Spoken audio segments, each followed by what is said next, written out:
The feeding of the 5,000 is a familiar story to anyone who grew up in church, which makes it easy to overlook. Now, we all know the basics, that Jesus met the need of a hungry crowd by miraculously multiplying 5 loaves of bread and 2 fish, which shows God's compassion for people and his ability to provide for all of our needs.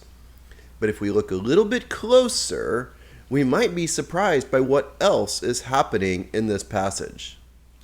Now, before we read the passage, I would just like to ask you to hit the like button, subscribe to this channel to keep studying the Bible along with me. So today we are reading Mark 6, verses 31 through 44. If you would like to read along, the words will be on the bottom. Or you can get your Bible.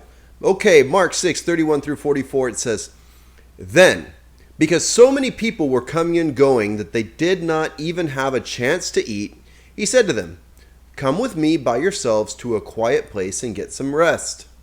So they went away by themselves in a boat to a solitary place. But many who saw them leaving recognized them and ran on foot from all the towns and got there ahead of them. When Jesus landed and saw a large crowd, he had compassion on them, because they were like sheep without a shepherd. So he began teaching them many things. By this time it was late, so his disciples came to him. 'This is a remote place,' they said. 'It's already very late. Send the people away so that they can go to the surrounding countryside and villages and buy themselves something to eat.' But he answered, 'You give them something to eat.' They said to him, 'That would take more than half a year's wages. Are we to go and spend that much on bread and give it to them to eat?' 'How many loaves do you have?' he asked. 'Go and see.' When they found out, they said, 5 and 2 fish. Then Jesus directed them to have all the people sit down in groups and on the green grass. So they sat down in groups of hundreds and 50s. Taking the 5 loaves and the 2 fish and looking up to heaven, he gave thanks and broke the loaves. Then he gave them to his disciples to distribute to the people. He also divided the 2 fish among them all. They all ate and were satisfied. And the disciples picked up 12 basketfuls of broken pieces of bread and fish. The number of the men who had eaten was 5,000. We've been following a series of stories where Jesus has been working in the vicinity of the Sea of Galilee. He's gone from one side of the lake to the other. He's been surrounded by crowds, it seems like, everywhere he goes. And now Jesus and his disciples, they haven't had time to eat or to rest, and they need time to rest and to recharge. We don't often think of Jesus needing to rest, but throughout the Gospels, we see Jesus resting. And just a couple stories earlier, he was asleep in the boat during a storm. Remember, he was resting. So Jesus demonstrates for us the reality that those who do God's work also need time to rest. There's an old saying I remember that's kind of attributed, I don't remember who it's attributed to, some workaholic preacher, right? And it says, "I'll rest when the devil rests." And we think, oh, that sounds good, right? This sounds impressive and very spiritual. But Jesus took time to rest. So apparently Jesus is less spiritual than this preacher guy, right? No. But this shouldn't be surprising because Jesus is being like God. God rested on the 7th day of creation. And rest is an important idea in the Christian faith. God isn't a slave driver expecting you to work 24/7. Instead, God has set up a pattern of work and rest for his people. And that was actually something revolutionary in the ancient times, that people would have a day off every week. Every week they got a day off. Now, we take that for granted, but for most of history, that was crazy. But God set that up as a gift for his people. So there's nothing wrong with resting. In fact, God wants you to rest. And there's nothing wrong with taking time off. In fact, it should be celebrated by Christian people. And I see, though, that a lot of Christians have an attitude of like, particularly with their leaders, that the leaders should never get a chance to rest. But that just isn't right. You need rest. Your leaders need rest. And living in a cycles of work and rest is being like Jesus. But in this story, as Jesus tried to go off to a deserted place to rest, the crowds hurried after him and got there first. And he didn't yell at them. Instead, he had compassion on them. And that reflects another reality of Christian service, that while rest is important, sometimes it gets interrupted by the ministry. Anyone in any kind of Christian ministry will experience times of interruption. It's just a reality, and it's to be expected. Many times it's these interruptions that actually turn out to be the greatest ministry opportunities, because usually these are times of great need. So how do we balance rest with ministerial interruptions? Well, sometimes a Christian leader needs to sacrifice his rest for ministry. And sometimes he needs to sacrifice the ministry to rest. And people should see both. A Christian leader would be modeling both. So, I think these are some important things. Now, something we may have missed in this story when we were growing up in Sunday school is how many allusions to the Old Testament we see in this story. Jesus takes his disciples out into a deserted place. Now, I know the NIV isn't quite as strong with the language, but in the other translations, like the King James, they even talk about into a desert. That he took them out to like an isolated, deserted place. You know, nobody's around. It makes us think of the wilderness or the desert. He's taken them out to a remote place. And we think about this, God's people have been in deserted places before. Have they not? In the Old Testament? And God has asked his prophets to provide food to crowds before. So we see echoes of the Old Testament. At the time of the Exodus, God's people were wandering in the desert, an isolated, desolate place.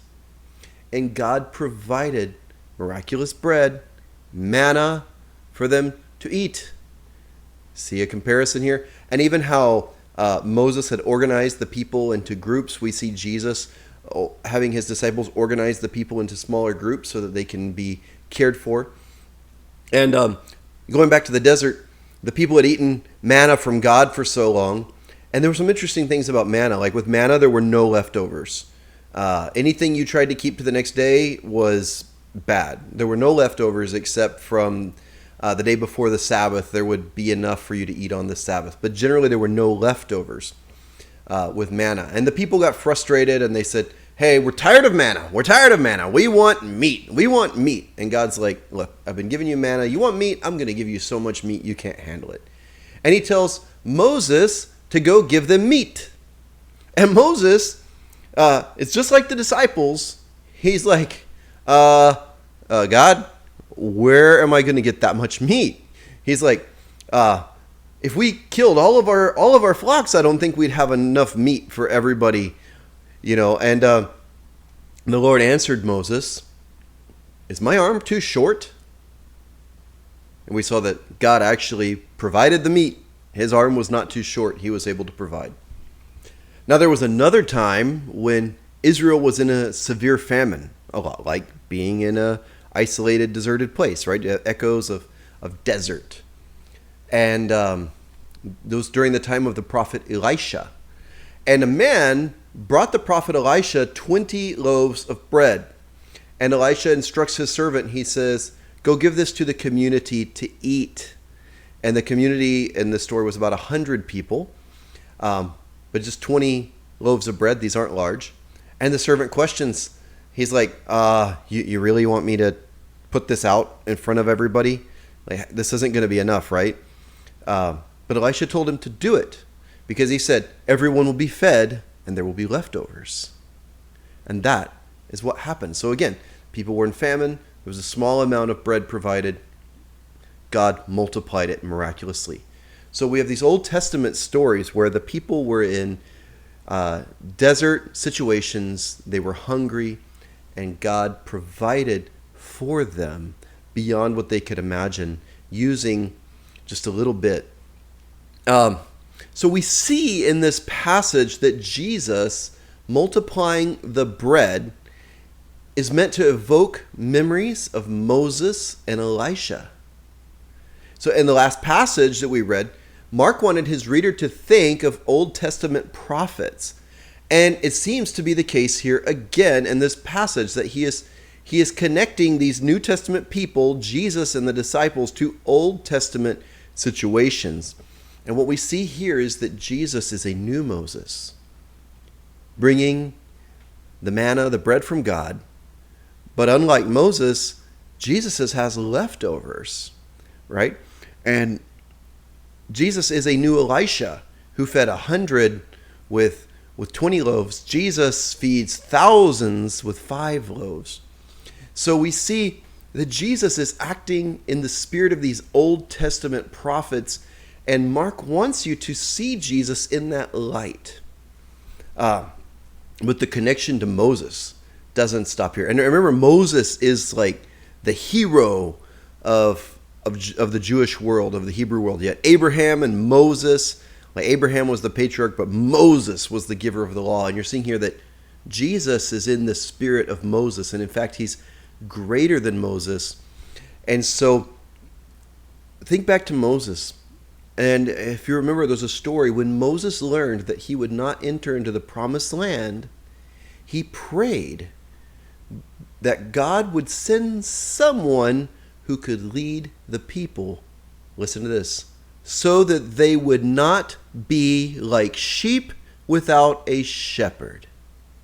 That was Moses' prayer. That the people would not be like sheep without a shepherd. What did Jesus notice? They were like sheep without a shepherd. Now, who did God provide for Moses to lead the people? Provided Joshua. So now Jesus sees that the people are like sheep without a shepherd, and God has again sent Joshua to lead them out of the desert place into the promised land. Moses brought them up to the edge of the promised land, but Joshua took them in. And now Jesus sees the people are like a sheep without a shepherd, like Moses was worried about.